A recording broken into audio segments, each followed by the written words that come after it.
ਪਿੰਟੂ ਜੀ, ਮੈਂ ਨੇਜਰ ਵਾਲੇ ਮਾਮਲੇ ਤੋਂ ਸ਼ੁਰੂ ਕਰਨਾ ਚਾਹੂँਗਾ। ਕੈਨੇਡਾ ਦੀ ਸਰਕਾਰ ਨੇ ਤਾਂ ਭਾਰਤ ਦੇ ਉੱਤੇ ਵੱਡੇ ਦੋਸ਼ ਲਾ ਦਿੱਤੇ ਜੀ। ਹੁਣ ਇੱਧਰੋਂ ਬੇਸ਼ੱਕ ਜਵਾਬ ਆ ਗਿਆ ਅਤੇ ਕੂਟਨੀਤਿਕ ਨੀਤੀਆਂ ਨੇ ਜਿਹੜੀਆਂ ਉਹਦਾ ਤਾਂ ਦੋਨਾਂ ਦਾ ਦੇਖ ਹੀ ਲਿਆ ਆਪਾਂ ਜੋ ਕੁਝ ਚੱਲ ਰਿਹਾ, ਪਰ ਇਹਦੇ ਨਾਲ ਸਾਡੇ ਸਟੂਡੈਂਟਸ ਦੇ ਉੱਤੇ ਪ੍ਰਭਾਵ ਪਏਗਾ, ਉੱਥੇ ਬੈਠੇ ਪੰਜਾਬੀ ਉਹਨਾਂ 'ਤੇ ਪ੍ਰਭਾਵ ਪਏਗਾ। ਸਾਰਿਆਂ ਨੂੰ ਮੇਰੇ ਖਿਆਲ ਨਾਲ ਬਹੁਤ ਚਿੰਤਾ ਹੋ ਰਹੀ ਹੈ ਕਿ ਬਈ ਇਹ ਕਹਾਣੀ ਜਾਏਗੀ ਕਿੱਧਰ ਨੂੰ। ਦੇਖੋ, ਕਹਾਣੀ ਜਿਹੜੀ ਹੈ ਨਾ, ਇਹਦੇ ਸੰਕੇਤ ਪਹਿਲਾਂ ਹੀ ਮਿਲ ਗਏ ਸੀਗੇ ਕਿ ਕਿੱਧਰ ਨੂੰ ਜਾਣੀ ਆ ਜੀ।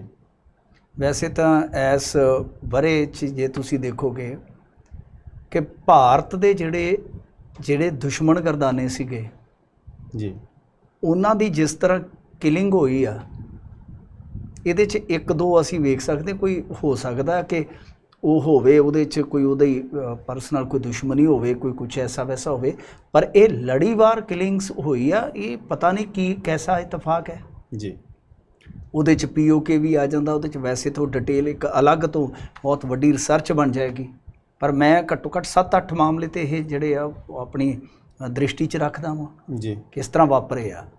ਤੇ ਗੱਲ ਇਹ ਆ ਕਿ ਇਹ ਸਾਰਾ ਕੁਛ ਜਿਹੜਾ ਹੋ ਰਿਹਾ ਹੁਣ ਉਹ ਸੰਕੇਤਕ ਸੀ। ਸੰਕੇਤਕ ਇਸ ਕਰਕੇ ਸੀ ਕਿਉਂਕਿ ਇਹ ਤੋਂ ਪਹਿਲਾਂ ਇੱਕ ਬਿਆਨ, ਬਹੁਤ ਵੱਡਾ ਬਿਆਨ ਦਿੱਤਾ ਸੀ ਕੈਨੇਡਾ ਨੇ ਕਿ ਚਾਈਨਾ ਵਾਂਗੂ, ਰਸ਼ੀਆ ਚਾਈਨਾ ਤੇ ਹੈਗਾ ਹੀ ਆ, ਉਹਨਾਂ ਵਾਂਗੂ ਭਾਰਤ ਵੀ ਸਾਡੇ ਅੰਦਰੂਨੀ ਮਾਮਲਿਆਂ 'ਚ ਦਖਲ ਦੇ ਰਿਹਾ ਜੀ। ਭਾਰਤ ਇਹ ਗੱਲ ਪਹਿਲਾਂ ਹੀ ਕਹਿ ਚੁੱਕਾ ਸੀਗਾ, ਕਿਸਾਨੀ ਅੰਦੋਲਨ ਵੇਲੇ ਔਖੇ ਸੀਗੇ ਕਿ ਤੁਸੀਂ ਵੀ ਤੇ ਸਾਡੇ ਅੰਦਰੂਨੀ ਮੈਟਰ ਦੇ ਵਿੱਚ ਦਖਲ ਦਿੰਦੇ ਜੀ। ਤੇ ਜਦੋਂ ਤੁਸੀਂ ਕਹਿੰਦੇ ਹੋ ਕਿ ਦੇਖੋ ਜੀ ਸਾਡੇ ਇੱਥੇ ਬੋਲਣ ਦੀ ਆਜ਼ਾਦੀ ਹੈ, ਤੇ ਫਿਰ ਤੁਸੀਂ ਉਹ ਟਰੱਕਾਂ ਵਾਲੇ ਅੰਦੋਲਨ ਤੇ ਫਿਰ ਕਿਉਂ ਸਖਤ ਸੀਗੇ ਜੀ। ਮਤਲਬ ਕਿ ਇਹ ਆਡਾ ਲੱਗਾ ਹੋਇਆ ਸੀਗਾ, ਜਦੋਂ ਮੌਕਾ ਮਿਲਦਾ ਉਦੋਂ ਵਾਰ ਕਰਦੇ ਨੇ। ਹੋਰ ਚੀਜ਼ ਦੇਖ ਲਓ, ਜਸਟਿਨ ਟਰੂਡੋ ਇੱਥੇ ਆਏ, ਗਰਮਜੋਸ਼ੀ ਨਾਲ ਉਹਨਾਂ ਦਾ ਸਵਾਗਤ ਨਹੀਂ ਹੋਇਆ, ਕੋਈ ਗੱਲਬਾਤ ਨਹੀਂ ਹੋਈ। ਉਹ ਠੀਕ ਵੈਸਾ ਹੀ ਦੌਰਾ ਸੀਗਾ ਜਿਹੜਾ ਕੁਛ ਵਰ੍ਹੇ ਪਹਿਲਾਂ ਹੋਇਆ ਸੀ ਦੌਰਾ, ਤੇ ਉਹਦੇ ਵਿੱਚ ਵੀ ਜਸਟਿਨ ਟਰੂਡੋ ਦੀ ਅਣਦੇਖੀ ਕੀਤੀ ਗਈ ਸੀਗੀ ਜੀ। ਪ੍ਰੋਟੋਕੋਲ ਨਿਭਾਏ ਗਏ ਕੁਛ, ਪਰ ਕੁਛ ਥਾਵਾਂ 'ਤੇ ਜਿਹੜਾ ਆਪਾਂ ਦੇਖਿਆ ਕਿ ਨਿੱਘ ਹੋਣਾ ਚਾਹੀਦਾ ਜੀ, ਉਹ ਨਿੱਘ ਹੈ ਨਹੀਂ ਸੀਗਾ ਜੀ। ਗੱਲ ਇਹ ਆ ਕਿ ਜਸਟਿਨ ਟਰੂਡੋ ਦਾ ਚਲੋ ਜੋ ਵੀ ਉੱਥੇ ਹੋਇਆ, ਜਿੱਦਾਂ ਡਿਨਰ ਸੀਗਾ ਰਾਸ਼ਟਰ ਭਵਨ ਦੇ ਵਿੱਚ, ਰਾਸ਼ਟਰਪਤੀ ਦਾ ਜਿਹੜਾ ਭਵਨ ਆ, ਉਹਦੇ ਵਿੱਚ ਜਿਹੜਾ ਡਿਨਰ ਸੀ ਉੱਥੇ ਗੈਰ ਹਾਜ਼ਰੀ। ਇਹ ਚੀਜ਼ਾਂ ਜਿਹੜੀਆਂ ਉਹ ਇੱਦਾਂ ਨਹੀਂ ਸੀ ਕਿ ਨਿੱਕੇ ਲੈਵਲ ਦੀਆਂ ਚੀਜ਼ਾਂ ਹੋ ਰਹੀਆਂ ਨੇ ਜੀ। ਮੈਂ ਸੰਕੇਤਕ ਗੱਲ ਦੱਸਦਾ ਕਿ ਬਹੁਤ ਵੱਡਾ ਹੋਣ ਜਾ ਰਿਹਾ ਸੀ, ਇਹਦੇ ਸੰਕੇਤ ਹੈਗੇ ਸੀ, ਇਹਦੇ ਆਸਾਰ, ਇਹਦੇ ਇਮਕਾਨ ਹੈਗੇ ਸੀਗੇ। ਫਿਰ ਜਸਟਿਨ ਟਰੂਡੋ ਦਾ ਜਹਾਜ਼ ਖਰਾਬ ਹੋ ਜਾਂਦਾ ਹੈ। ਸਭ ਨੇ ਤੁਸੀਂ ਖਬਰ ਵੇਖੀ ਜੀ। ਪਰ ਇਸ ਖਬਰ ਦੇ ਨਾਲ ਇੱਕ ਖਬਰ ਹੋਰ ਸੀ। ਉਹ ਕਿਹੜੀ ਖਬਰ ਸੀ? ਉਹ ਖਬਰ ਇਹ ਸੀ ਕਿ ਜਸਟਿਨ ਟਰੂਡੋ ਨੂੰ ਇੰਡੀਅਨ ਆਫੀਸ਼ੀਅਲਸ ਨੇ ਜਹਾਜ਼ ਆਫਰ ਕੀਤਾ ਸੀ ਆਪਦਾ ਜੀ, ਕਿ ਤੁਸੀਂ ਏਅਰ ਇੰਡੀਆ ਵਾਲਾ ਜਹਾਜ਼ ਲਓ ਸਾਡਾ, ਤੇ ਤੁਸੀਂ ਜਾਓ, ਕੋਈ ਚੱਕਰ ਨਹੀਂ ਹੈਗਾ, ਜੋ ਵੀ ਬਾਅਦ ਦੇ ਵਿੱਚ ਤੁਹਾਡਾ ਇੱਥੇ ਰਹਿੰਦਾ ਹੈ ਹਿਸਾਬ ਕਿਤਾਬ ਉਹ ਆ ਜਾਏਗਾ, ਬੈਕਅਪ ਆ ਗਿਆ ਜਦੋਂ ਜੀ। ਜਸਟਿਨ ਟਰੂਡੋ ਨੇ ਨਾ ਕਰ ਦਿੱਤੀ ਸੀਗੀ। ਇਹ ਵੱਡੀ ਖਬਰ ਸੀਗੀ, ਇਸ ਖਬਰ ਨਾਲ ਜੁੜੀ। ਉਹ ਸਾਡੇ ਮੀਡੀਆ ਨੇ ਕੁਛ, ਤੁਹਾਨੂੰ ਪਤਾ, ਨੈਗੇਟਿਵ ਚੀਜ਼ਾਂ ਨੂੰ ਵਧਾਉਣਾ ਹੁੰਦਾ, ਭਾਰਤ ਸਰਕਾਰ ਪੱਖੀ ਗੱਲਾਂ ਨੂੰ ਵਧੇਰੇ ਵਿਖਾਉਣਾ ਹੁੰਦਾ। ਇਹ ਖਬਰ ਉਸ ਤੋਂ ਵੀ ਵੱਡੀ ਖਬਰ ਸੀ ਕਿ ਜਸਟਿਨ ਟਰੂਡੋ ਨੇ ਆਫਰ ਜਿਹੜੀ ਆ ਠੁਕਰਾ ਦਿੱਤੀ ਜੀ। ਮਤਲਬ ਕਿ ਤਲਖੀ ਇੰਨੀ ਵੱਧ ਗਈ ਕਿ ਇੱਕ ਦੂਜੇ ਦੀ ਚੀਜ਼ ਵੀ ਇਸਤੇਮਾਲ ਨਹੀਂ ਸੀ ਕੀਤੀ ਜਾ ਰਹੀ। ਸੋ ਇਸ ਕਰਕੇ ਹੁਣ ਇਹ ਜਿਹੜੇ ਸੰਕੇਤ ਜਿੰਨੇ ਕੋ ਆਪਾਂ ਗਿਣ ਲਏ ਨੇ, ਇਹ ਸਾਫ਼ ਸੀ ਕਿਉਂਕਿ ਫ੍ਰੀ ਟ੍ਰੇਡ ਐਗਰੀਮੈਂਟ ਜਿਹਦੇ ਵੱਲ ਇਹਨਾਂ ਦੋਨਾਂ ਦੇਸ਼ਾਂ ਨੇ ਵਧਣਾ ਸੀਗਾ, ਉਹਦੇ ਤੇ ਸਟੇਟਮੈਂਟ ਆ ਗਈ ਭਾਰਤ ਵੱਲੋਂ ਵੀ ਕਿ ਜੀ ਉਹ ਪ੍ਰੋਜੈਕਟ, ਉਹ ਮਾਮਲਾ ਹੁਣ ਹਾਲ ਦੀ ਘੜੀ ਠੰਡੇ ਵਾਸਤੇ 'ਚ ਹੈ। ਇੱਥੋਂ ਸਾਫ਼ ਸੀ ਕਿ ਇਹਨਾਂ ਦਾ ਇੱਕ ਵਪਾਰਕ ਮਿਸ਼ਨ ਆਉਣਾ ਸੀਗਾ, ਯਾਨੀ ਜਿੱਦਾਂ ਆਪਾਂ ਕਹਿ ਲਈਏ ਜਿਵੇਂ ਆਪਣੇ ਹੁੰਦਾ ਹੈ ਨਾ ਵਪਾਰਕ ਮੰਤਰੀ, ਵਣਜ ਮੰਤਰੀ ਹੁੰਦਾ ਜਿਹੜਾ, ਜਿੱਦਾਂ ਪਿਊਸ਼ ਗੋਇਲ ਜੀ ਹੈ, ਉੱਦਾਂ ਹੀ ਟਰੂਡੋ ਸਰਕਾਰ ਦੇ ਵਿੱਚੋਂ ਉਹ ਬੀਬੀ ਨੇ ਆਉਣਾ ਸੀਗਾ ਆਪਣੇ ਮਿਸ਼ਨ 'ਤੇ, ਵਪਾਰਕ ਮਿਸ਼ਨ 'ਤੇ। ਉਹਨਾਂ ਨੇ ਪੋਸਟਪੋਨ ਕਰ ਦਿੱਤਾ ਸੀ 4 ਦਿਨ ਪਹਿਲਾਂ, ਮਤਲਬ ਕਿ ਰੱਦ ਕਰ ਦਿੱਤਾ ਇੱਕ ਤਰ੍ਹਾਂ ਨਾਲ, ਮੁਅੱਤਲ ਕਹਿ ਲਓ, ਜੋ ਮਰਜ਼ੀ ਸ਼ਬਦ, ਵੈਸੇ ਉਹਨਾਂ ਨੇ ਪੋਸਟਪੋਨ ਸ਼ਬਦ ਇਸਤੇਮਾਲ ਕੀਤਾ। ਉਹ ਸਾਰਾ ਕੁਛ ਜਿਹੜਾ ਇਹਦੇ ਵਿੱਚ ਆ ਜਾਂਦਾ ਸੀਗਾ ਜੀ, ਕਿ ਟਰੂਡੋ ਦਾ ਜਹਾਜ਼ ਲੈਣ ਤੋਂ ਇਨਕਾਰ ਕਰਨਾ, ਇੰਡੀਆ ਦੇ ਮੀਡੀਆ ਵੱਲੋਂ ਟਰੂਡੋ ਦੇ ਪ੍ਰਤੀ ਬਹੁਤ ਕਹਿ ਲਓ ਕਿ ਤਲਖੀ ਵਰਤਣੀ ਜੀ, ਡਿਨਰ ਤੋਂ ਗਾਇਬ ਰਹਿਣਾ, ਅੰਦਰੂਨੀ ਦਖਲ ਵਾਲਾ ਬਿਆਨ, ਇਹ ਸਾਰਾ ਕੁਛ ਦੱਸ ਰਿਹਾ ਸੀਗਾ ਕਿ ਦੋਨਾਂ ਹੀ ਦੇਸ਼ਾਂ ਦੀਆਂ, ਦੋਨਾਂ ਹੀ ਸਰਕਾਰਾਂ ਦੀਆਂ ਕੁਛ ਸਿਆਸੀ ਮਜਬੂਰੀਆਂ, ਕੁਛ ਚੀਜ਼ਾਂ ਇਹਨਾਂ ਵਾਸਤੇ ਬਹੁਤ ਜ਼ਰੂਰੀਆਂ ਨੇ ਜੀ। ਮਤਲਬ ਹੁਣ ਜਸਟਿਨ ਟਰੂਡੋ ਦੀ ਉੱਥੇ ਸਰਕਾਰ ਜਿਹੜੀ ਹੈ ਤੁਹਾਨੂੰ ਪਤਾ ਹੈ ਉਹ ਜਗਮੀਤ ਸਿੰਘ ਹੋਰਾਂ ਦੀ ਪਾਰਟੀ ਦੇ ਨਾਲ ਮਿਲ ਕੇ ਚੱਲਦੀ ਹੈ। ਹਾਂਜੀ, ਉੱਥੇ ਉਹਨਾਂ ਦੀਆਂ ਮਜਬੂਰੀਆਂ ਨੇ, ਕੁਝ ਚੀਜ਼ਾਂ ਤੇ ਸੌਫਟ ਐਂਗਲ ਉਹਨਾਂ ਨੂੰ ਰੱਖਣੇ ਪੈਂਦੇ ਆ, ਉਹ ਖੜਾ ਜਿਹਾ ਛਡਾ ਲੈਂਦੇ ਆ ਕਿ ਜੀ ਹਾਂ ਜੀ ਬੋਲਣ ਦੀ ਆਜ਼ਾਦੀ ਹੈ। ਹੁਣ ਜਿੱਦਾਂ ਉਹਨਾਂ ਨੇ ਕਿਹਾ ਇਹੀ ਚੀਜ਼ ਇਹ ਆਧਾਰ ਬਣਾਉਂਦੇ ਆ ਕਿ ਦੇਖੋ ਤੁਸੀਂ ਅੱਜ ਉਹਨਾਂ ਨੇ ਜਿਹੜੇ ਬਿਆਨ ਦਿੱਤੇ ਉਹਨੂੰ ਗੌਰ ਨਾਲ 2-3 ਵਾਰੀ ਰਿਪੀਟ ਕਰਕੇ ਦੇਖੋ, ਉਹਦੇ 'ਚ ਸੋਵਰਨਟੀ ਸ਼ਬਦ ਉਹ ਇਸਤੇਮਾਲ ਕਰਦੇ ਸ਼ਾਇਦ 2 ਕਿ 3 ਵਾਰੀ ਜੀ, ਕਿ ਅਸੀਂ ਬਰਦਾਸ਼ਤ ਨਹੀਂ ਕਰਾਂਗੇ। ਸੋਵਰਨਟੀ ਮਤਲਬ ਕਿ ਪ੍ਰਭੂਸੱਤਾ, ਕਿ ਕੋਈ ਸਾਡੀ ਉਸ ਸੋਵਰਨਿਟੀ ਨੂੰ ਚੈਲੰਜ ਨਹੀਂ ਕਰ ਸਕਦਾ। ਉਹ ਕੋਈ ਵੀ ਦੇਸ਼ ਹੈ ਉਹਦੇ ਵਾਸਤੇ ਇੱਕ ਮਾਣ ਹੁੰਦਾ ਹੈ ਨਾ, ਜੇ ਉਹੀ ਟੁੱਟ ਗਈ, ਸੋਵਰਨਿਟੀ ਟੁੱਟ ਗਈ ਤਾਂ ਖਤਮ ਹੈ ਕਹਾਣੀ ਜੀ, ਫਿਰ ਕਹਾਣੀ ਖਤਮ ਆ। ਤਾਂ ਉਹ ਇੰਡੀਆ ਦੇ ਦਖਲ ਨੂੰ ਸੋਵਰਨਿਟੀ ਨਾਲ ਜੋੜ ਰਹੇ ਆ। ਤਾਂ ਇਹੀ ਗੱਲ ਇੰਡੀਆ ਕਹਿ ਰਿਹਾ ਕਿ ਭਾਈ ਤੁਸੀਂ ਸਾਡੀ ਸੋਵਰਨਿਟੀ ਜਾਂ ਸਾਡੀ ਜਿਹੜੀ ਹੈਗੀ ਆ ਅਖੰਡਤਾ ਤੁਸੀਂ ਉਹਨੂੰ ਪ੍ਰਭਾਵਿਤ ਕਰਨ ਦੀ ਇਜਾਜ਼ਤ ਦੇ ਰਹੇ ਹੋ ਅਤੇ ਉਹਨੂੰ ਕਹਿ ਦਿੰਦੇ ਹੋ ਕਿ ਬੋਲਣ ਦੀ ਆਜ਼ਾਦੀ ਆ ਜੀ। ਇਹ ਚੀਜ਼ਾਂ ਟਕਰਾ ਕੇ ਇੱਥੋਂ ਤੱਕ ਪਹੁੰਚੀਆਂ ਜੀ। ਅਤੇ ਫਿਰ ਅੱਜ ਤੇ ਜਿੱਦਾਂ ਕਹਿ ਲਓ ਕਿ ਸਿਖਰ ਹੀ ਹੋ ਗਿਆ। ਵੇਖ ਲਓ ਕਿ ਹਾਊਸ ਆਫ ਕਾਮਨਸ ਦੇ ਵਿੱਚ ਖਲੋ ਕੇ ਪ੍ਰਧਾਨ ਮੰਤਰੀ ਨੇ ਇਹ ਕਹਿ ਦੇਣਾ ਕਿ ਹਰਦੀਪ ਸਿੰਘ ਨਿੱਜਰ ਦਾ ਕਤਲ ਇੰਡੀਅਨ ਏਜੰਸੀਆਂ ਨੇ ਕਰਾਇਆ, ਪਿੱਛੇ ਰਹਿ ਹੀ ਕੁਛ ਨਹੀਂ ਜਾਂਦਾ ਜੀ। ਇਹਦਾ ਮਤਲਬ ਕਿ ਕੂਟਨੀਤਿਕ ਰਿਸ਼ਤੇ ਕੁੜੱਤਣ ਦੇ ਵਿੱਚ ਸੀਗੇ, ਉਹ ਤਾਂ ਪਹਿਲਾਂ ਹੀ ਸੀਗੇ ਕੁੜੱਤਣ ਦੇ ਵਿੱਚ, ਕਸ਼ੀਦਗੀ ਸੀਗੀ ਉਹਨਾਂ ਦੇ ਵਿੱਚ, ਪਰ ਇੱਥੇ ਆ ਕੇ ਤੇ ਬਿਲਕੁਲ ਜਿਸ ਤਰ੍ਹਾਂ ਕਹਿ ਲਓ ਕਿ ਭੋਗ ਪੈਣ ਵਾਲੀ ਗੱਲ ਹੋ ਗਈ, ਗਵਾਰਾ ਫੁੱਟ ਗਿਆ। ਹਾਂਜੀ ਬਿਲਕੁਲ ਨਹੀਂ, ਕਿਉਂਕਿ ਹਾਲ ਦੀ ਘੜੀ ਤਾਂ ਉਹਨਾਂ ਨੇ ਕੋਈ ਰਿਪੋਰਟ ਜਨਤਕ ਨਹੀਂ ਕੀਤੀ, ਸਿਰਫ ਐਲੀਗੇਸ਼ਨ ਲਾਏ ਆ ਕਿ ਭਾਈ ਜਿਹੜੀ ਜਿੰਨੀ ਵੀ ਸਾਡੀ ਜਾਂਚ ਪੜਤਾਲ ਅੱਗੇ ਵਧੀ ਆ ਉਹਦੇ 'ਚ ਇੰਡੀਅਨ ਏਜੰਸੀਆਂ ਦੇ ਏਜੰਟ ਜਿਹੜੇ ਆ ਉਹ ਸਾਹਮਣੇ ਆ ਰਹੇ ਆ ਜੀ ਕਿ ਉਹਨਾਂ ਨੇ ਇਹ ਹੱਤਿਆ ਕੀਤੀ ਆ। ਹਾਲੇ ਜੇ ਰਿਪੋਰਟ ਉਹਨਾਂ ਨੇ ਕੋਈ ਜਨਤਕ ਕਰ ਦਿੱਤੀ ਤੇ ਫਿਰ ਵੇਖਿਓ ਕੀ ਬਣਨਾ, ਹੋਰ ਖਿਲਾਰਾ ਪੈ ਜਾਏਗਾ। ਹਾਂਜੀ ਹੁਣ ਭਾਰਤ ਸਰਕਾਰ ਥੋੜੀ ਮੰਨੇਗੀ, ਨਾ ਹੀ ਉਹ ਰਿਪੋਰਟ ਮੰਨੇਗੀ। ਇਹ ਤਾਂ ਸਾਫ਼ ਹੈ ਨਾ, ਸਪਸ਼ਟ ਆ। ਹੁਣ ਇੱਕ ਚੀਜ਼ ਬਰੋਬਰ ਹੋਰ ਹੋ ਰਹੀ ਆ, ਵੇਖੋ ਚੀਜ਼ਾਂ ਕਿੱਦਾਂ ਨਰਿੰਦਰ ਮੋਦੀ ਵਾਸਤੇ ਚੈਲੰਜ ਪੈਦਾ ਕਰ ਰਹੀਆਂ। US ਦੇ ਵਿੱਚ ਤੁਹਾਨੂੰ ਪਤਾ ਬਹੁਤ ਸਾਰੀਆਂ ਸੰਸਥਾਵਾਂ ਚੱਲਦੀਆਂ, ਉਹਨਾਂ ਦੀਆਂ ਬਹੁਤ ਸਾਰੀਆਂ ਬੋਡੀਜ਼ ਨੇ ਜਿਹੜੀਆਂ ਕਿ ਬਹੁਤ ਤਾਕਤ ਰੱਖਦੀਆਂ, ਜਿਨ੍ਹਾਂ ਦਾ ਪ੍ਰਭਾਵ ਪੂਰੀ ਦੁਨੀਆ 'ਚ ਆ ਜੀ। ਉਹਨਾਂ ਦੇ ਵਿੱਚੋਂ ਇੱਕ ਮਹੱਤਵਪੂਰਨ ਉਹਨਾਂ ਦੀ ਬੋਡੀ ਆ United States commission for international religious freedom ਜੀ। ਉਹਨਾਂ ਨੇ 20 ਤਰੀਕ ਨੂੰ ਭਾਵ ਭਲਕ ਮੈਂ PTI ਦੀ ਖਬਰ ਪੜ੍ਹ ਰਿਹਾ ਸੀਗਾ ਕਿ 20 ਤਰੀਕ ਨੂੰ ਉਹਨਾਂ ਨੇ ਇੰਡੀਆ ਦੇ ਵਿੱਚ ਜੋ ਚੱਲਦਾ ਹੈ ਉਹਦੇ ਤੇ ਡਿਸਕਸ਼ਨ ਰੱਖ ਲਈ ਆ ਜੀ। ਹੁਣ ਉਹ ਪਤਾ ਨਹੀਂ ਹੁੰਦੀ ਹੈ ਕਿ ਨਹੀਂ ਹੁੰਦੀ, ਤੇ ਉਹਦਾ ਸਿੱਧਾ ਤਾਲੁਕ ਉਹ ਸਦਨ ਦੇ ਨਾਲ ਹੁੰਦਾ, US ਦੇ ਸਦਨ ਨਾਲ ਜੀ। ਤੇ ਇੰਡੀਆ ਅੱਗੇ ਵੀ 1-2 ਵਾਰੀ ਲਿਸਟ 'ਚ ਪਿਆ, ਹਾਲਾਂਕਿ ਇਹ ਨਕਾਰਦੇ ਨੇ। ਉਹ ਸਾਰਾ ਕੁਝ ਇਕੱਠਾ ਕਰ ਲੈਂਦੇ ਆ ਕਿ ਇੱਥੇ ਕ੍ਰਿਸਚਨਾਂ ਦੇ ਨਾਲ ਆਹ ਹੋ ਰਿਹਾ ਜੀ, ਇੱਥੇ ਫਲਾਣੇ ਨਾਲ ਆਹ ਹੋ ਰਿਹਾ, ਜੋ ਕਿ ਅਕਸਰ ਵਾਪਰਦਾ ਵੀ। ਉਹਦੇ ਤੋਂ ਮੁਨਕਰ ਕਿਵੇਂ ਹੋ ਸਕਦੇ ਜੇ ਇਹ ਸਾਰੀਆਂ? ਹੁਣ ਜਦੋਂ ਇੱਥੇ ਮੋਨੂ ਮਾਨੇਸਰ ਵਰਗੇ ਜਿਹੜੇ ਆ ਉਹ ਹੀਰੋ ਬਣਨਗੇ, ਜੀ, ਕਾਨੂੰਨ ਆਪਣੇ ਹੱਥ 'ਚ ਲੈਣਗੇ ਤਾਂ ਉਹ ਸਾਰਾ ਕੁਝ ਭਾਈ ਉਹ ਫਿਰ ਤੁਹਾਨੂੰ ਪਤਾ ਉਹ ਨੋਟ ਕਰਦੇ ਨੇ ਤੇ ਉਹ ਰਿਪੋਰਟ ਕਰਦੇ ਆ। ਹਾਲਾਂਕਿ ਇੰਡੀਆ ਦੀ ਜ਼ਰੂਰਤ ਸੀਗੀ US ਨੂੰ ਅੱਗੇ 1-2 ਵਾਰੀ, ਮਤਲਬ ਕਿ ਉਹਦੇ 'ਚ ਕੀ ਹੁੰਦਾ ਕਿ ਉਹ ਲਿਸਟ 'ਚ ਪਾ ਦਿੰਦੇ ਨੇ ਜੀ। ਜਿਵੇਂ ਨਾਰਥ ਕੋਰੀਆ ਵਰਗੇ ਇੱਕ ਲਿਸਟ ਉਹ ਹੁੰਦੀ ਆ, ਇੱਕ ਕੰਸਰਨਡ ਕੰਟਰੀ ਦੀ ਲਿਸਟ ਹੁੰਦੀ ਆ, ਉਹਦੇ 'ਚ ਪਾ ਦਿੱਤਾ ਜਾਂਦਾ ਜੀ। ਤਾਂ ਉਹ ਜੇ ਮੰਨ ਲਓ ਜੇ ਚਾਹਣ, ਜੇ ਸਦਨ ਉਹਨਾਂ ਦਾ ਸਹਿਮਤ ਹੋ ਜਾਵੇ, ਸੈਂਕਸ਼ਨ ਲੱਗ ਸਕਦੇ ਉਸ ਕੰਟਰੀ 'ਤੇ। ਉਹ ਐਡੀ ਤਕੜੀ ਰਿਪੋਰਟ ਹੁੰਦੀ ਆ। ਤਾਂ ਉਹਦੇ 'ਤੇ ਵੀ ਉਹਨਾਂ ਨੇ ਇੱਕ ਮੀਟਿੰਗ ਕਹਿ ਲਓ ਜਾਂ ਡਿਸਕਸ਼ਨ ਕਹਿ ਲਓ, ਸੰਵਾਦ ਕਹਿ ਲਓ, ਉਹ ਕਾਲ ਕੀਤਾ ਹੋਇਆ ਹੈ 20 ਤਰੀਕ ਵਾਸਤੇ। ਜੇ ਹੁਣ ਇਹਨਾਂ ਦਾ ਆਪਸ ਦੇ ਵਿੱਚ ਤੁਹਾਨੂੰ ਪਤਾ ਹੈਗਾ ਹੀ ਆ ਜਿਸ ਤਰ੍ਹਾਂ ਦਾ ਤਾਲੁਕ ਹੈਗਾ, ਬਾਈਡਨ ਦੇ ਨਾਲ ਅੱਛੀ ਬਾਉਂਡਿੰਗ ਵੀ ਆ ਮੋਦੀ ਸਾਹਿਬ ਦੀ, ਹੋ ਸਕਦਾ ਉਹਨੂੰ ਰੱਦ ਤੇ ਨਹੀਂ, ਬਹੁਤ ਔਖਾ ਹੁੰਦਾ ਹੈ ਇਸ ਤਰ੍ਹਾਂ ਦੇ ਆਯੋਜਨ, ਪਰ ਹੋ ਸਕਦਾ ਕਿ ਉਹਦੇ 'ਤੇ ਕੋਈ ਬਹੁਤਾ ਵੱਡਾ ਐਕਸ਼ਨ ਹੋਵੇ, ਕਿਉਂਕਿ ਇੰਡੀਆ ਪਹਿਲਾਂ ਹੀ ਨਕਾਰ ਚੁੱਕਾ ਰਿਪੋਰਟ। ਇਹ ਸਾਰੀਆਂ ਜਿਹੜੀਆਂ ਚੀਜ਼ਾਂ ਨੇ ਉਹ ਇਤਫਾਕਨ ਵਾਪਰ ਰਹੀਆਂ ਨੇ ਜੀ, ਇਤਫਾਕਨ ਵਾਪਰ ਰਹੀਆਂ। ਜਾਂ ਹੁਣ ਕਈ ਵਾਰ ਇਹ ਆ ਕਿ ਗੇਮਾਂ ਵੱਡੀਆਂ ਵੀ ਹੁੰਦੀਆਂ ਨੇ ਨਾ ਜੀ, ਕਈ ਵਾਰ ਆਪਣੀ ਸੋਚ ਉੱਥੋਂ ਤੱਕ ਅੱਪੜਦੀ ਨਹੀਂ ਜਿੱਥੋਂ ਤੱਕ ਗੇਮਾਂ ਆਪਣੀਆਂ ਹੁੰਦੀਆਂ ਜੀ। ਇਸ ਕਰਕੇ ਜੋ ਵੀ ਹੋਇਆ, ਵੇਖੋ ਨਿੱਜਰ ਦਾ ਕਤਲ ਹੋਇਆ ਸੀ, ਮੈਂ ਉਸ ਦਿਨ ਵੀ ਕਿਹਾ ਸੀਗਾ ਕਿ ਬਹੁਤ ਮਾੜੀ ਗੱਲ ਆ, ਪਰ ਨਾਲ ਸਾਨੂੰ ਇਹ ਵੀ ਕਹਿਣਾ ਪਊਗਾ ਕਿ ਜਿਹੜੀਆਂ ਟਾਰਗੇਟ ਕਿਲਿੰਗ ਇੱਥੇ ਹੋਈਆਂ ਨੇ ਪੰਜਾਬ 'ਚ, ਉਹ ਵੀ ਕੋਈ ਚੰਗਾ ਨਹੀਂ ਹੈ, ਚਾਹੇ ਉਹ ਕਿਸੇ ਵੀ ਮਜ਼ਹਬ ਨਾਲ ਸੰਬੰਧਿਤ ਲੋਕ ਸੀ, ਜੀ ਚਾਹੇ ਉਹ ਕਿਸੇ ਵੀ ਵਿਚਾਰਧਾਰਾ ਨਾਲ ਸੰਬੰਧਿਤ ਲੋਕ ਆ, ਜਾਂ ਕਿਸੇ ਨੇ ਵੀ ਕਰਾਂਗਾ ਕਿਸੇ ਨੇ ਵੀ ਕਰਾਈਆਂ। ਜੀ ਜੇ ਮੰਨ ਲਓ ਸਟੇਟ ਰਿਆਸਤ ਕਿਸੇ ਦਾ ਕਤਲ ਕਰਦੀ ਹੈ ਉਹ ਵੀ ਗਲਤ ਆ, ਜੀ ਪਰ ਜੇ ਦੂਸਰਾ ਧੜਾ ਕਿਸੇ ਬਦੋਸ਼ੇ ਨੂੰ ਆ ਕੇ ਕਿਸੇ ਨਿਹੱਥੇ ਨੂੰ ਆ ਕੇ ਮਾਰ ਦਿੰਦਾ ਜਾਂ ਉੱਥੋਂ ਕਿਰਾਏ ਦੇ ਭੇਜ ਕੇ ਕਿਲਰ ਜਿਹੜੇ ਆ ਉਹਨਾਂ ਉੱਥੋਂ ਮਰਵਾ ਦਿੰਦਾ, ਉਹ ਕਿਹੜੀ ਹਿੰਸਾ ਚੰਗੀ ਆ?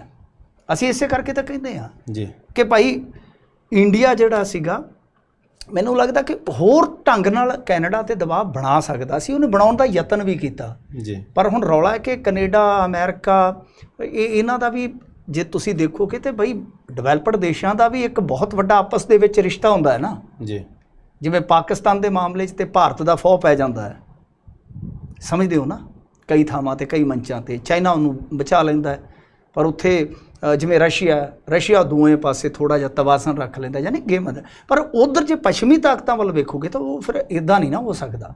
ਜੀ ਤਾਂ ਜੇ ਇਹ ਚੀਜ਼ਾਂ ਜਿਹੜੀਆਂ ਉਹ ਇਸ ਤਰ੍ਹਾਂ ਕੂਟਨੀਤਿਕ ਪੱਧਰ ਤੇ ਚੱਲਦੀਆਂ ਰਹਿੰਦੀਆਂ ਤੇ ਠੀਕ ਸੀ, ਪਰ ਵਿੱਚ ਆ ਹੁਣ ਮਰਨ ਮਰਾਉਣ ਵਾਲਾ ਕੰਮ ਆ ਗਿਆ। ਇਹ ਕਹਿੰਦੇ ਜੀ ਖਾਲਿਸਤਾਨ ਮੂਵਮੈਂਟ ਵਾਸਤੇ ਤੁਸੀਂ ਜਗ੍ਹਾ ਪ੍ਰੋਵਾਈਡ ਕਰ ਰਹੇ ਹੋ, ਜੀ ਉਹ ਸਾਡੇ ਡਿਪਲੋਮੈਟਸ ਨੂੰ ਮਾਰਨ ਦੀਆਂ ਧਮਕੀਆਂ ਦਿੰਦੇ ਆ, ਤੁਸੀਂ ਖਾਮੋਸ਼ ਹੋ। ਜੀ ਉਹ ਆਪਣੇ ਤਰਕ ਰੱਖ ਰਹੇ। ਸੋ ਇਸ ਕਰਕੇ ਕਹਾਣੀ ਵਿਗੜਦੀ ਇੱਥੋਂ ਤੱਕ ਪਹੁੰਚੀ ਆ। ਜੀ ਤੇ ਮੈਨੂੰ ਨਹੀਂ ਲੱਗਦਾ ਕਹਾਣੀ ਛੇਤੀ ਹੁਣ ਸੰਭਰੇਗੀ। ਜੀ ਜੀ ਜਗਮੀਤ ਸਿੰਘ ਹੋਰਾਂ ਦਾ ਵੀ ਬਿਆਨ ਆ ਗਿਆ, ਲੈ ਲਓ ਕਮੈਂਟ ਲੈ ਲਓ ਤੁਸੀਂ। ਮੈਂ ਤੁਹਾਡੇ ਦੂਜੇ ਸਵਾਲ ਦਾ ਜਵਾਬ ਦੇ ਦਿੰਦਾ ਕਿ ਕੂਟਨੀਤਿਕ ਰਿਸ਼ਤਿਆਂ ਦੇ ਵਿਗਾੜ ਦਾ ਜਿਹੜਾ ਉਹ ਅਸਰ ਕਿਵੇਂ ਤੇ ਕਿੱਥੇ ਪੈਂਦਾ ਹੁੰਦਾ। ਹਾਂਜੀ, ਅੱਗੇ ਆਪਾਂ ਚੱਲਦੇ ਹਾਂ ਉਹਦੇ ਵੱਲ ਜੀ। ਤੇ ਇਧਰੋਂ ਕਹਿ ਰਹੇ ਨੇਗੇ ਆਪਣਾ ਕਈ ਜਣੇ ਨੇ ਜੀ, ਭਾਟੀਆ ਸਾਹਿਬ ਦਵਿੰਦਰ ਕੌਰ ਜੀ ਕਹਿ ਰਹੇ ਨੇਗੇ, ਕਹਿੰਦੇ ਕਿ ਕੈਨੇਡਾ ਵਰਗੇ ਦੇਸ਼ ਦਾ ਪ੍ਰਧਾਨ ਮੰਤਰੀ ਬਿਨਾਂ ਸਬੂਤਾਂ ਤੋਂ ਇਦਾਂ ਇਲਜ਼ਾਮ ਨਹੀਂ ਲਗਾ ਸਕਦਾ ਜੀ। ਕਹਿੰਦੇ ਕਿ ਬਾਈ ਇਸ ਤਰ੍ਹਾਂ ਦੇ ਨਾਲ ਹੁਣ ਉਹੀ ਤਾਂ ਮੈਂ ਕਹਿ ਰਿਹਾ, ਹਾਲਾਂਕਿ ਹੁਣ ਤੱਕ ਤੇ ਉਹਨਾਂ ਦੇ ਦੋਸ਼ ਨੇ। ਹਾਂਜੀ, ਕੋਈ ਰਿਪੋਰਟ ਜਨਤਕ ਹੋ ਗਈ ਤਾਂ ਹੋਰ ਵੀ ਸਥਿਤੀ ਜਿਹੜੀ ਖਰਾਬ ਹੋਏਗੀ। ਹਾਂਜੀ, ਤਾਂ ਮੋਦੀ ਸਰਕਾਰ ਵਾਸਤੇ ਤਾਂ ਜਿੱਦਾਂ ਕਹਿ ਲਓ ਕਿ ਕਾਫੀ ਵੱਡਾ ਇੱਕ ਤਰ੍ਹਾਂ ਨਾਲ ਉਹਨਾਂ ਨੇ ਅੜਿੱਕਾ ਖੜਾ ਕੀਤਾ, ਕਿਉਂਕਿ ਪੂਰੀ ਦੁਨੀਆ ਦੇ ਵਿੱਚ ਇੱਕ ਮੈਸੇਜ ਤੇ ਚਲਾ ਗਿਆ ਨਾ। ਇਸ ਖਬਰ ਨੂੰ ਵੇਖ ਲਓ ਕਿੰਨੀ ਜ਼ਿਆਦਾ ਕਵਰੇਜ ਮਿਲ ਰਹੀ ਹੈ। ਜੀ ਜੀ ਜੀ ਜੀ। ਕਿਉਂਕਿ ਇਲੈਕਸ਼ਨ ਲੜਨ ਜਾ ਰਹੇ ਸੀਗੇ, ਐਨ ਮੌਕੇ ਤੇ ਇੱਕ ਅੜਿੱਕਾ ਤਾਂ ਖੜਾ ਕਰ ਦਿੱਤਾ। ਹਾਂਜੀ, ਤੇ ਜੇ ਮੰਨ ਲਓ ਕੁਝ ਹੋਰ ਇਸ ਤਰ੍ਹਾਂ ਦੇ ਐਲੀਗੇਸ਼ਨ ਲੱਗਦੇ ਆ ਤਾਂ ਬੜਾ ਔਖਾ ਹੋ ਜਾਂਦਾ ਨਾ ਇਹਨਾਂ ਤੇ ਸਫਾਈ ਦੇਣੀ। ਸਰਕਾਰ ਹੁਣ ਮੰਨ ਤਾਂ ਸਕਦੀ ਨਹੀਂ, ਸਫਾਈ ਦੇਣੀ ਉਹ ਕਿੰਨੀ ਕੁ ਪ੍ਰਵਾਨਿਤ ਹੁੰਦੀ ਹੈ ਉਹ ਵੀ ਇੱਕ ਸਵਾਲ ਆ। ਜੀ ਜੀ ਜੀ। ਇਹਦੇ ਨਾਲ ਹੀ ਇੱਕ ਵੀਰ ਉੱਪਰ ਕਹਿ ਰਹੇ ਸੀ, ਕਹਿੰਦੇ ਕਿ ਕਿਤੇ ਨਾ ਹੋਏ ਬਈ ਇਹਦਾ ਫਾਇਦਾ ਕਿਤੇ ਮੋਦੀ ਲੈ ਜਾਣ, ਕਹਿੰਦੇ ਕਿ ਇਹਨਾਂ ਚੀਜ਼ਾਂ ਨੂੰ ਦੇਖੋ ਇਹ ਇਹਨਾਂ ਦੀ ਜਿਹੜੀ ਕੀ ਨਾਮ ਹੈ ਸਾਹਿਬ ਦਾ, ਦਵਿੰਦਰ ਸੈਣੀ ਜੀ ਸੀਗੇ ਉੱਪਰ ਕਹਿ ਰਹੇ ਸੀ। ਇਹ ਸਰਦਾਰ ਦਵਿੰਦਰ ਸਿੰਘ ਸੈਣੀ ਹੋਰਾਂ ਦਾ ਇੱਕ ਬਹੁਤ ਵਾਜਬ ਤੇ ਵੈਲਿਡ ਸਵਾਲ ਆ ਜੀ। ਕਿਉਂਕਿ ਜੇ ਤੁਸੀਂ ਵੇਖੋਗੇ ਅੱਜ ਹੀ ਇੱਕ ਰਾਅ ਦੇ ਬਹੁਤ ਵੱਡੇ ਅਧਿਕਾਰੀ ਜਿਹੜੇ ਕਿ ਸਾਬਕਾ ਅਧਿਕਾਰੀ ਆ ਜੀ, ਉਹਨਾਂ ਨੇ ਫਿਰ ਪੌਡਕਾਸਟ ਦੇ ਵਿੱਚ ਇਹ ਕਿਹਾ ਕਿ ਕਮਲਨਾਥ ਨੇ ਖੁਦ ਮੇਰੇ ਕੋਲ ਮੰਨਿਆ ਸੀਗਾ ਕਿ ਅਸੀਂ ਉਸ ਟਾਈਮ ਸੰਤ ਜਰਨੈਲ ਸਿੰਘ ਭਿੰਡਰਾਂਵਾਲੇ ਦੌਰ ਦੇ ਵਿੱਚ ਕਿ ਫੰਡਿੰਗ ਕਰਦੇ ਆ। ਮਤਲਬ ਉਹਨਾਂ ਨੇ ਇੱਥੋਂ ਤੱਕ ਕਿਹਾ ਕਿ ਖਾਲਿਸਤਾਨ ਕਦੇ ਸੰਤਾਂ ਨੇ ਨਹੀਂ ਮੰਗਿਆ। ਖਾਲਿਸਤਾਨ ਦਾ ਮੁੱਦਾ ਉਸ ਟਾਈਮ ਜ਼ਿਆਦਾ ਇਸੇ ਸਰਕਾਰ ਨੇ, ਜਿਸ ਸਰਕਾਰ ਨੇ ਬਾਅਦ ਦੇ ਵਿੱਚ 84 ਚ ਆ ਕੇ ਦਰਬਾਰ ਸਾਹਿਬ ਤੇ ਫੌਜਾਂ ਚਾੜੀਆਂ, ਇਹਨਾਂ ਨੇ ਹੀ ਮੁੱਦਾ ਬਣਾਇਆ ਜੀ। ਉਹ ਕਿਤਾਬ ਵੀ ਹੈਗੀ ਆ ਜੀ, ਸਿੱਧੂ ਹੈ ਸਾਬਕਾ ਰਾਅ ਦੇ ਅਧਿਕਾਰੀ, ਉਹਨਾਂ ਦਾ ਪੌਡਕਾਸਟ ਵੀ। ਇਹ ਵੀ ਹੁਣ ਇੱਕ ਚੀਜ਼ ਜੋੜ ਲਓ ਨਾਲ ਜੀ, ANI ਤੇ ਉਹਨਾਂ ਦਾ ਪੌਡਕਾਸਟ ਵੀ ਅੱਜ ਹੀ ਟੈਲੀਕਾਸਟ ਹੋਇਆ। ਟੈਲੀਕਾਸਟ ਹੀ ਕਹਾਂਗੇ ਨਾ ਪੌਡਕਾਸਟ ਨੂੰ, ਜਾਂ ਔਨ 에ਅਰ ਕਹਿ ਲਓ, ਔਨ 에ਅਰ ਕਹਿ ਲਓ, ਔਨ 에ਅਰ ਉਹ ਵੀ ਅੱਜ ਹੀ ਹੋਇਆ ਇਤਫਾਕਨ। ਸਾਰੀਆਂ ਚੀਜ਼ਾਂ ਵੇਖੋ ਕਿਵੇਂ ਜੁੜਦੀਆਂ ਪਈਆਂ ਨੇ। ਜਿਵੇਂ ਹੁਣ ਤੁਸੀਂ ਦੇਖੋ ਕਿ ਹਰਦੀਪ ਸਿੰਘ ਨਿੱਜਰ ਪਹਿਲਾਂ ਜੁਲਾਈ 2022 ਚ ਉਹਨੂੰ ਇੱਕ ਕਹਿ ਲਓ ਕਿ ਇਨਾਮੀ ਅੱਤਵਾਦੀ ਐਲਾਨਿਆ ਜਾਂਦਾ ਭਾਰਤ ਸਰਕਾਰ ਵੱਲੋਂ ਜੀ, ਤਾਂ ਉਸ ਤੋਂ ਬਾਅਦ ਹੁਣ ਫਿਰ ਹੱਤਿਆ ਹੁੰਦੀ ਹੈ ਜੀ। ਇਹ ਆਪਣੇ ਆਪ ਦੇ ਵਿੱਚ ਚੀਜ਼ਾਂ ਜਿਹੜੇ ਜੋੜ ਕੇ ਦੇਖੋਗੇ ਤਾਂ ਕਾਫੀ ਕੁਝ ਜੁੜਦਾ ਨਜ਼ਰ ਆਉਂਦਾ ਹੈ ਜੀ। ਤੇ ਹੁਣ ਜਿਹੜੀ ਗੱਲ ਇਹਨਾਂ ਨੇ ਕਹੀ ਆ, ਇਹ ਜਿੰਨਾ ਮੁੱਦਾ ਵੱਡਾ ਬਣਦਾ ਜਾਏਗਾ, ਦੇਖੋ ਕੈਨੇਡਾ ਰਹਿੰਦਾ ਚਾਹੇ ਕੋਈ ਹਿੰਦੂ ਆ ਚਾਹੇ ਕੋਈ ਸਿੱਖ ਆ, ਉਹਨੇ ਤੇ ਇੱਥੇ ਵੋਟ ਪਾਉਣ ਆਉਣਾ ਨਹੀਂ ਹੈ ਜੀ। ਵੋਟ ਕਿੰਨੇ ਪਾਉਣੀ ਆ? ਬਹੁ ਗਿਣਤੀ ਦੇ ਵੱਡੇ ਹਿੱਸੇ ਨੇ ਸਰਕਾਰ ਬਣਾਉਣ 'ਚ ਰੋਲ ਅਦਾ ਕਰਨਾ ਹੁੰਦਾ ਹੈ ਹਾਂਜੀ। ਉਹ ਜਿੰਨਾ ਕੰਮ ਉੱਤੋਂ ਮਤਲਬ ਕਿ ਇਸ ਤਰ੍ਹਾਂ ਦਾ ਉਲਝਵਾਂ ਹੁੰਦਾ ਜਾਊਗਾ, ਇੱਥੇ ਉਹ ਇਹੀ ਕਹਿੰਦੇ ਕਿ ਦੇਸ਼ ਤੋੜਨ ਵਾਲੀਆਂ ਤਾਕਤਾਂ ਨੇ ਜੀ, ਤੇ ਅਸੀਂ ਲੜ ਰਹੇ ਹਾਂ। ਅਸੀਂ ਤੇ ਇੱਥੋਂ ਤੱਕ ਕਿ ਮਤਲਬ ਕਿ ਬਾਈ ਜੇ ਉਹਨਾਂ ਨੇ ਸਾਡੇ ਡਿਪਲੋਮੈਟਸ ਦੇ ਵਿੱਚੋਂ ਇੱਕ ਨੂੰ ਕਿਹਾ ਕਿ ਨਿਕਲ ਜਾ ਬਾਈ, ਤੇ ਅਸੀਂ ਨਾਲ ਦੀ ਨਾਲ ਚੁਟਕੀ 'ਚ ਕਿਹਾ ਕਿ ਬਾਈ ਤੂੰ ਵੀ ਇੱਕ ਬਸਤਾ ਬੰਨ ਜੀ, ਇੱਥੋਂ ਚੱਲਦਾ ਹੋ ਜੀ, 4-5 ਦਿਨ ਆ ਤੇਰੇ, ਚੱਲ ਇੱਥੋਂ ਜੀ। ਤੇ ਉਹਨਾਂ ਦੇ ਵੀ ਅਸੀਂ ਅੰਬੈਸਡਰ ਨੂੰ ਵੀ ਤਲਬ ਕੀਤਾ ਜੀ। ਇਹ ਵੀ ਸਾਰੀਆਂ ਚੀਜ਼ਾਂ ਹੈਗੀਆਂ ਨੇ ਨਾ ਜੀ ਜੀ। ਤਾਂ ਇਹ ਬਿਲਕੁਲ ਇਹਨਾਂ ਦਾ ਸਵਾਲ ਵਾਜਬ ਆ ਕਿ ਇਹੋ ਜਿਹੀਆਂ ਚੀਜ਼ਾਂ ਦਾ ਅੱਗੇ ਇੰਦਰਾ ਗਾਂਧੀ ਨੇ, ਸੰਜੇ ਗਾਂਧੀ ਨੇ ਫਾਇਦਾ ਚੁੱਕਣ ਵਾਸਤੇ ਪੰਜਾਬ ਨੂੰ ਭੱਠੀ 'ਚ ਝੋਕਿਆ। ਐਸਾ ਪੁਸਤਕਾਂ ਕਹਿੰਦੀਆਂ ਨੇ, ਇਹ ਅਨੇਕਾਂ ਪੁਸਤਕਾਂ ਨੇ ਜੀ। ਅੱਜ ਇੱਕ ਦਾ ਮੈਂ ਤੁਹਾਨੂੰ ਹਵਾਲਾ ਵੀ ਦੇ ਦਿੱਤਾ ਕਿ ਪੌਡਕਾਸਟ ਵੀ ਅੱਜ ਉਹ ਔਨ 에ਅਰ ਹੋਇਆ, ਕੋਈ ਵੀ ਜਾ ਕੇ ANI ਤੇ ਜਾ ਕੇ ਸੁਣ ਸਕਦੇ ਹੋ, ਕਿਉਂਕਿ ANI ਨੇ ਹੁਣ ਪੌਡਕਾਸਟਿੰਗ ਵੀ ਸ਼ੁਰੂ ਕੀਤੀ ਹੋਈ ਆ ਜੀ। ਤੁਸੀਂ ਜਾ ਕੇ ਸੁਣ ਲੈਣਾ।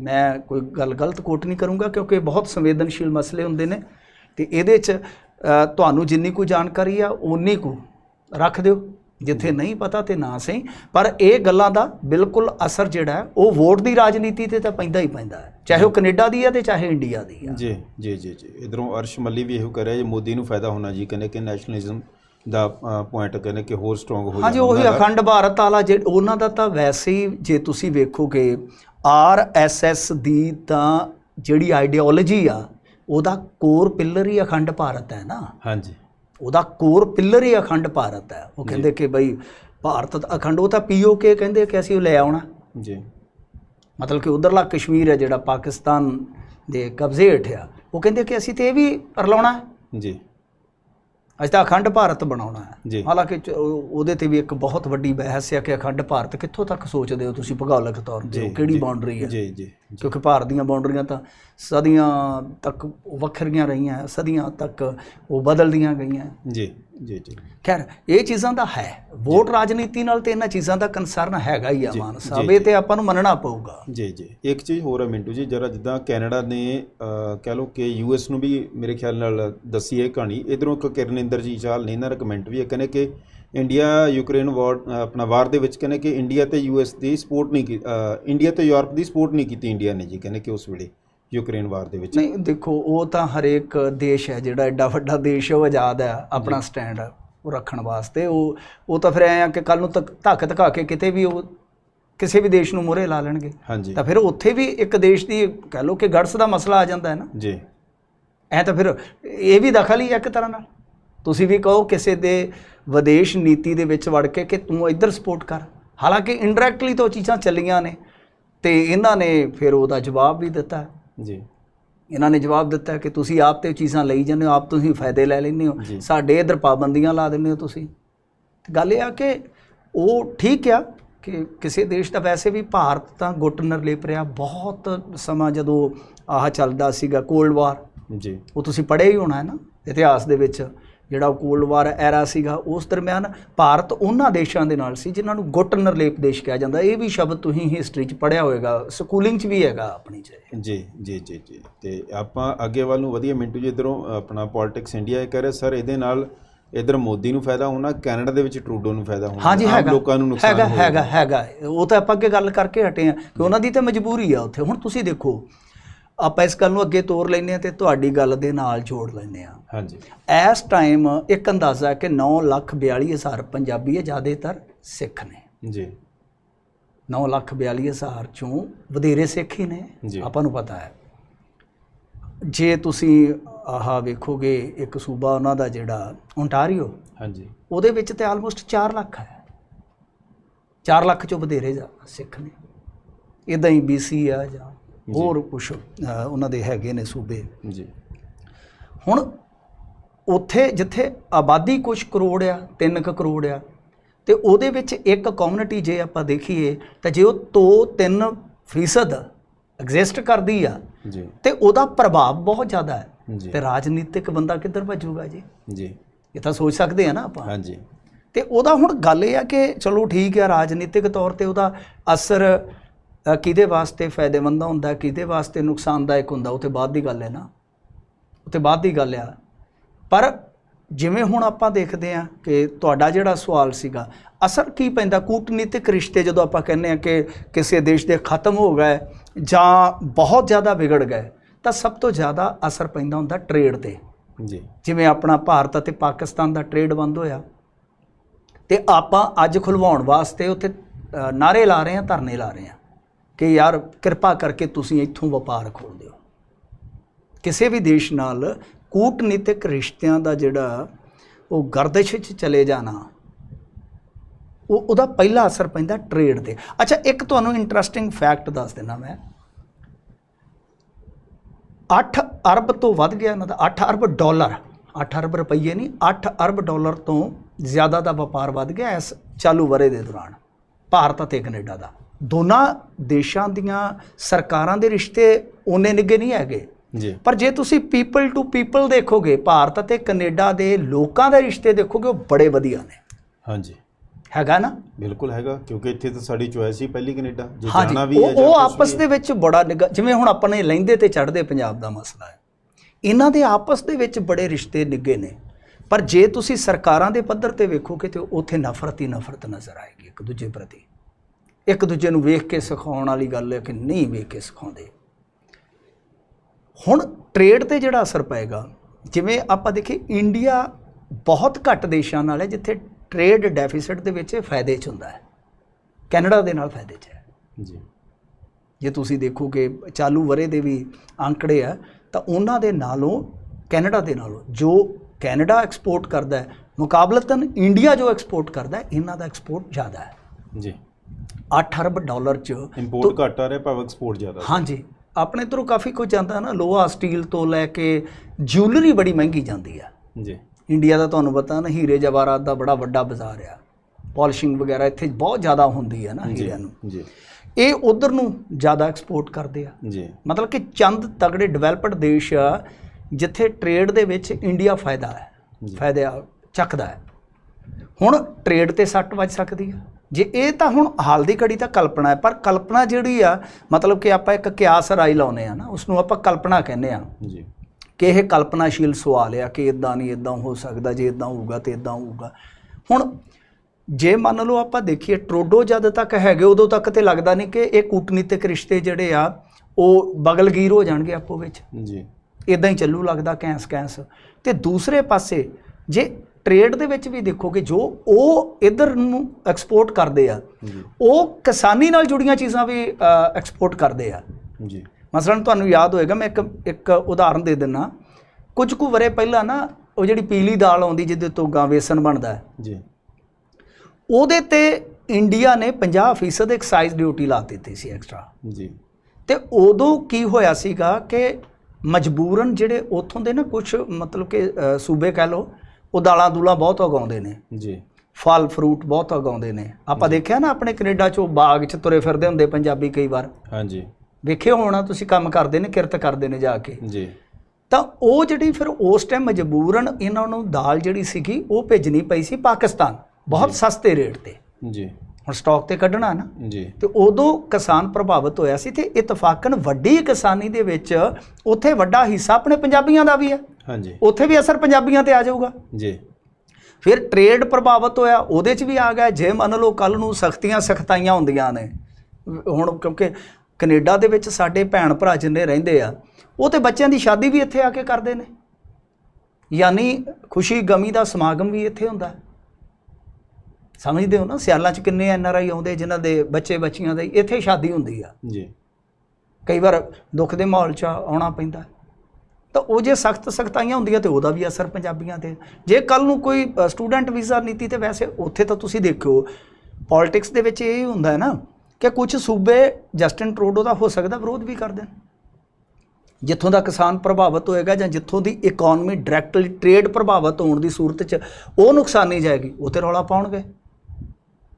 ਦੂਜੇ ਕੁਝ ਸੂਬੇ ਹੋ ਸਕਦਾ ਪ੍ਰੋੜਤਾ ਵੀ ਕਰ ਦੇਣ ਇਸ ਸਟੈਂਡ ਦੀ ਜੀ। ਤੇ ਇਹੀ ਹੁੰਦਾ ਕਿ ਜਦੋਂ ਨੁਕਸਾਨ ਹੁੰਦਾ ਤਾਂ ਫਿਰ ਉਹ ਜਿੱਥੇ ਜਿੱਥੇ ਜ਼ਿਆਦਾ ਸੱਟ ਪੈਂਦੀ ਆ ਉਹ ਜ਼ਿਆਦਾ ਚੀਕ ਵੱਜਦੀ ਆ ਜੀ।